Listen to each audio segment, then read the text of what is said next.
Piszak. Részletes ismertetés. A 4. példánk. Piszak.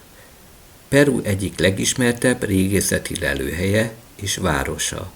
A Szentvölgyben mintegy 32 kilométerre Cusco városától keletre. 2972 méter magasságban. Az inka örökség, természeti szépség és élő hagyomány találkozási pontja nem csak a látványos romok miatt jelentős, hanem a modernkori Piszak festői piaca és élénk kulturális élete miatt. Történelem és alapítás. Ősi lakosság. Már az inka előtti időkben Lucre és Quilque népek éltek itt emberek, akik teraszokat építettek és mezőgazdasággal foglalkoztak. Inka korszak. A város hegygerincen elhelyezkedő inka komplexumát a történeti konszenzus szerint Pachacuti 1437-től 1471 építette, valószínűleg 1440 után. Céljai között volt a királyi Panaka család szolgálata, szakrális és csillagászati szertartások helyszíne, katonai erőd és ősi főúti ellenőrző központ. Az Antis keleti dzsungel népek felé. A romokat a spanyolok részben elpusztították az 1530-as években. Modern Piszakot a völgyben alapították újonnan. Régészeti lelőhely felépítése. Piszak inka városrésze a hegygerincen több negyedre tagolódik. A terület több mint 300 hektáron terül el. Legfontosabb építmények és zónák. Intihuatana, kőből faragott napóra. Az inka napimádó világkép központi szimbóluma, melynek árnyéka a napfordulóknál csillagászati szertartásokhoz igazodott. Kalasa, katonai zóna, torony, őrhelyek, lakóházak, raktárépületek. Ez a legmagasabban lévő része, 3514 méter. A komplexumban gyönyörű panorámával. Piszaka, ősi lakónegyed, 23 félkörívre rendezett épülettel, a Csongó folyó felett. A mindennapi élet rusztikusabb, természetközeli színtere. Kvassa Rakaj, kisállatfarm, Amaru Punku, napkapu. A bejárat a komplexum keleti oldalán van. Tantana Marka, elképesztő 100 000-nél is több inka sírral rendelkező temető. A legnagyobb ilyen ismert inka emlékhely, melyet a meredek völgyfalban találhatóak. Sajnos a spanyolok többségét feldúlták. Mezőgazdasági teraszok, lenyűgöző kőfalas, amfiteátrumszerű lépcsősorok. Piszakiak nagymértékű földművelésének öröksége.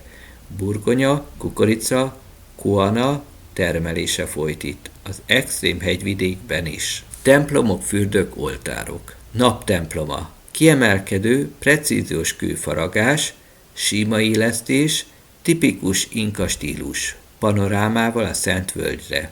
Szent fürdők és oltárok, csatornák. Az inka mérnöki tudás kiemelkedő példái. Központi funkciók. Piszak stratégiailag őrizte a Szentvölgy déli kijáratát.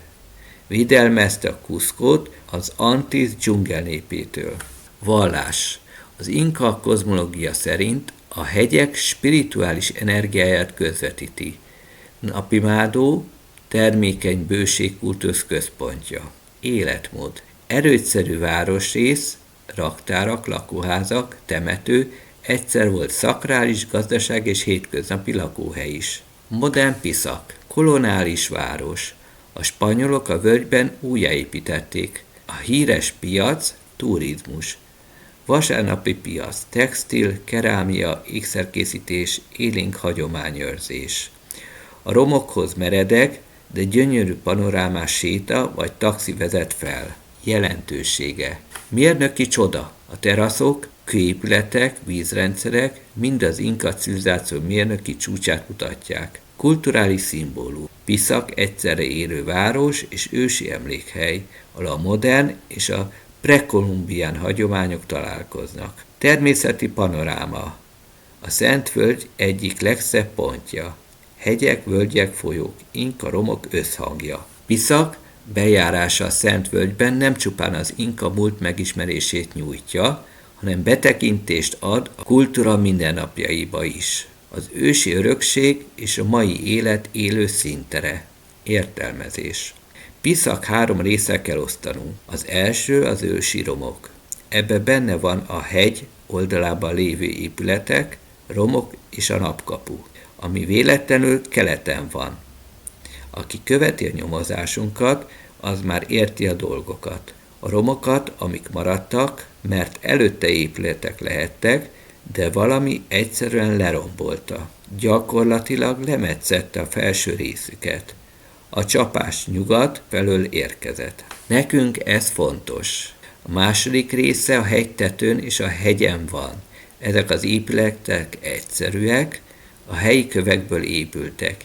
Igen valószínű az inka vagy elődjeik a Kilke nép építette. Egyértelműen egészen jó állapotban vannak, és feltételezem, az ősi romok megvédésére épültek. Harmadik szakasz, a völgy. Itt a helyi lakosság hozta létre a környezetét, tartva a hagyományokat és a tradíciót.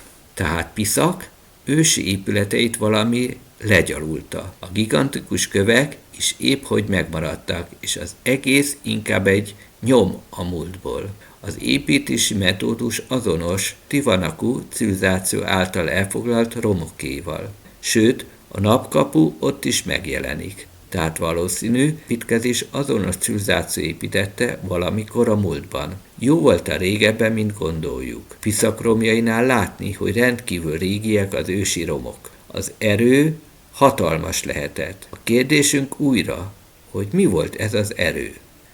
Nyomozásunk folytatódik, köszönöm figyelmeteket, sziasztok!